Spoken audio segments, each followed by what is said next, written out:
Pessoal, fraterno abraço, paz e luz. Estou trazendo um outro vídeo para vocês aqui, agora sobre uma reflexão que eu fiz com a minha esposa, que a gente faz o Evangelho no Lar 2 vezes por semana, às segundas e sextas-feiras. E nessa sexta-feira caiu para a gente aqui, no Evangelho segundo o Espiritismo, um tema no capítulo 12 sobre amai os vossos inimigos, falando sobre o duelo. O duelo clássico que existia antigamente, e eles analisando que o duelo era feito por uma questão de honra. Mas aqui o texto, ele questiona essa honra, né? Um espírito protetor de Bordeaux fala sobre ele, e depois também Francisco Xavier em Bordeaux, em 1861, falando sobre o duelo, questionando se por trás deste duelo não haveria, não a honra em si, mas um ego, um orgulho, algo que você construiu em volta da sua imagem, que se ferida, para que você não fosse ridicularizado, a sua imagem, né? O seu espelho para o mundo, que você deveria limpar esta mácula com a honra. Então você vê isso nas tradições orientais, né? o japonês, até com a prática do harakiri, né? Que é a evisceração, né? Hara é o ventre, né? Que é um suicídio. Os kamikaze, também jogando seus aviões cheios de dinamite, com a honra para proteger a sua pátria, o seu país. Você vê no Velho Oeste o duelo de revólver, onde cada um anda para trás e depois viram e se atiram, ou às vezes um atira e daí tem que esperar o outro atirar. Enfim, o duelo, como a gente vê no livro do Alexandre Dumas, do D'Artagnan, né? Ele duelando, o livro já inicia ele ofendendo a honra dos 3 mosqueteiros que já existiam, porque ele foi o quarto, e tendo que aceitar os duelos, né, com eles. Enfim, qual é a finalidade desse duelo, no fundo, se não um polimento do próprio orgulho? O livro dos Espíritos comenta com a gente. Ou na questão de você ser um habilidoso em armas, saber que vai matar o outro, então como se fosse um assassinato consentido, ou se você também, por conta desta honra, aceita um duelo com alguém que você sabe que é poderoso e vai poder praticamente tirar a sua vida, que tem mais habilidade que você está entrando num tipo de um suicídio. E a gente ficou analisando esses aspectos todos e conversando, mas a conclusão fundamental que a gente chegou e principal é que existe na nossa vida, né, ao nós trabalharmos o que a gente chama de voei, vaidade, orgulho, egoísmo e inveja,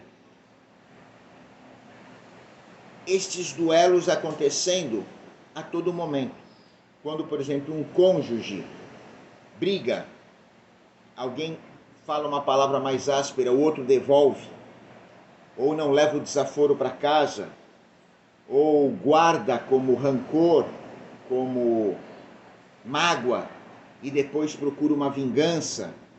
Todos esses tipos de confrontos são duelos, e como o livro dos Espíritos diz que a gente precisa trabalhar a nossa verdadeira essência, o verdadeiro duelo é com a gente mesmo, e este tipo de duelo, você mostra a tua grandiosidade ao você declinar deste duelo, isto nos tempos dos duelos físicos, né? Você no teu dia a dia, e isto foi uma reflexão nossa, você declinaria de duelar com o teu outro, seja o teu cônjuge, pai, mãe, filho, no trabalho, seja onde for, às vezes com um estranho, querer mostrar que você sabe mais ou impor a tua autoridade ou o teu poder. E aí nesta reflexão a gente descobriu, né, que trazendo este duelo para a nossa vida prática, a gente poderia trabalhá-lo diariamente, ao não engancharmos nessas contendas, vamos chamar assim, que são essas pequenas discussões ou brigas por poder, ou querer provar que você está certo, ou se ofender, ou achar que o seu orgulho foi ferido. E na verdade é bom que seja mesmo, né? Porque quanto menos orgulho a gente tiver, que ele seja ferido de morte. Aí vem a nossa própria essência, nosso próprio ser. Então os duelos do cotidiano, como é que você vai enfrentá-los? Declinando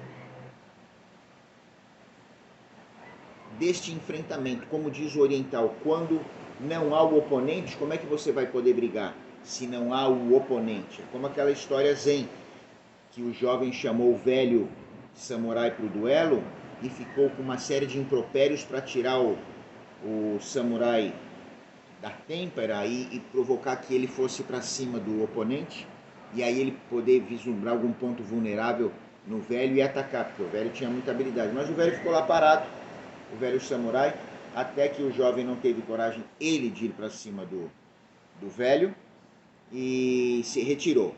E daí os discípulos, não, como é que o senhor permitiu, ofendeu a honra da nossa escola, a sua honra e tal. E o velho disse, quando você recebe de alguém uma oferenda, ou alguém vem te oferecer um presente e você declina, o que essa pessoa tem que fazer? Levar o presente embora. Então, seria uma contenda ali, seria um duelo. Mas o que acontece? Ele não incorporou o ego dele, o brio, né, que seria este eu menor que a gente tem que saber trabalhar, porque a gente não é este eu menor, é no máximo ele que poderia ter sido ofendido. Então ele, se identificando com o eu maior dele, olhou para este eu menor e não deu audiência para ele, não permitiu que este eu menor entrasse na contenda. Normalmente é o que a gente faz com os nossos mecanismos de defesa.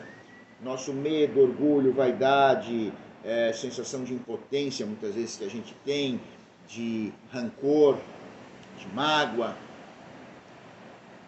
E aí ele ficou com o coração pacificado, não incorporou aquilo e o jovem foi embora. E quando a gente faz isso no nosso dia a dia, ao perceber que existe um confronto mesmo, e o mais difícil deles é com gente da nossa própria família, o cônjuge, o filho, o pai, a mãe, enfim.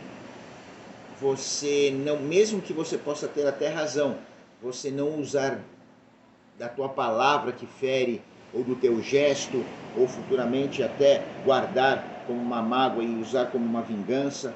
Não. Ali na hora você perceber que aquilo não está afetando o seu eu verdadeiro e não entrar neste conflito, porque daí você não alimenta também essa chama belicosa do outro. Então este duelo, este conflito, esta briga não é no sentido tão físico como existia antigamente, mas são os mesmos valores, a questão da honra, a questão, vamos dizer assim, da ética, da moral. Eu fui ofendida a honra da minha família, ou não, a minha mulher, agora eu tenho que honrar a minha macheza, né, como existia, porque eu peguei a minha mulher em delito carnal, né? Ou vice-versa, né? E a coisa não é nada disso, quer dizer, você está usando como desculpa para ou assassinar ou se permitir ser morto. Então esse é o verdadeiro delito, é o conflito que quando você estiver perante Deus você vai ter que prestar contas. Então o que acontece? O duelo, ao se apresentar no nosso dia a dia, você vai perceber que é um duelo muito mais interior do que o exterior. O que eu vou fazer com esta emoção que brota? Vou dar vazão a ela, vou alimentá-la, ou vou entender que ela, se não for alimentada, pode ainda espernear, pode gritar, mas ela vai ser colocada no lugar dela, e o que vai prevalecer sempre é o teu eu maior. E no eu maior é o campo do amor. E você vai conseguir emanar isto para o outro. Mesmo que no começo seja difícil, é um treinamento, é um exercício, é um esforço, mas depois você não vai sentir mais a tua vibração tão necessitada deste plano mais denso. Você começa a se relacionar com o mundo à sua volta, com as pessoas, da maneira como você está se esforçando para se relacionar com você mesmo, com o coração puro e a mente serena. E dessa forma você consegue, assim, criar à sua volta um campo florido, aonde as pessoas são impactadas pelo seu não agir, né? Quer dizer, o verdadeiro agir, e aí você consegue transformar as pessoas que estavam nesse espírito. É como você pegar, por exemplo, quando tem duas pessoas em conflito, se uma delas para e chega para outra e pede desculpa, de uma certa forma a outra muda aquele espírito armado que ela estava. Muitas vezes ela até também baixa a guarda, reconhece, também pede desculpa, as pessoas se abraçam, mas por causa do orgulho, da honra, seja lá do que for, a gente não dá esse passo, né? Muitas vezes você pode até ter razão, mas se você percebe que você foi motivo de deixar o outro magoado, ou com raiva, ou em estado de sofrimento, e você chegar para essa pessoa, por talvez você ter provocado isso nela, mesmo que você possa ter até a razão, e pedir um perdão, né, uma desculpa a ela, não talvez pela situação em si, mas por você talvez ter sido o agente, quando você poderia ser sempre o agente de trazer bons eflúvios, boas emanações, boas inspirações para as pessoas. Dessa vez não foi possível, então você pede perdão. Perdão pelo quê? Por eu não ter sido aquela pessoa capaz de ter feito você sorrir.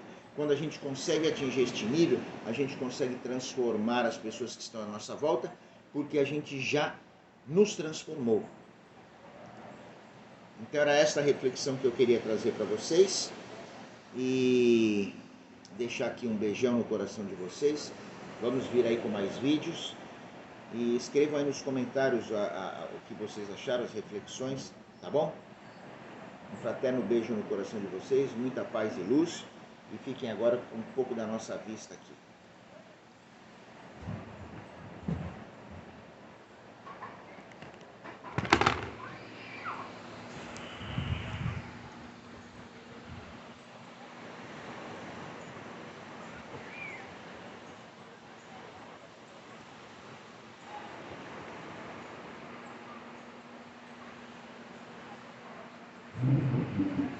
É isso aí, pessoal.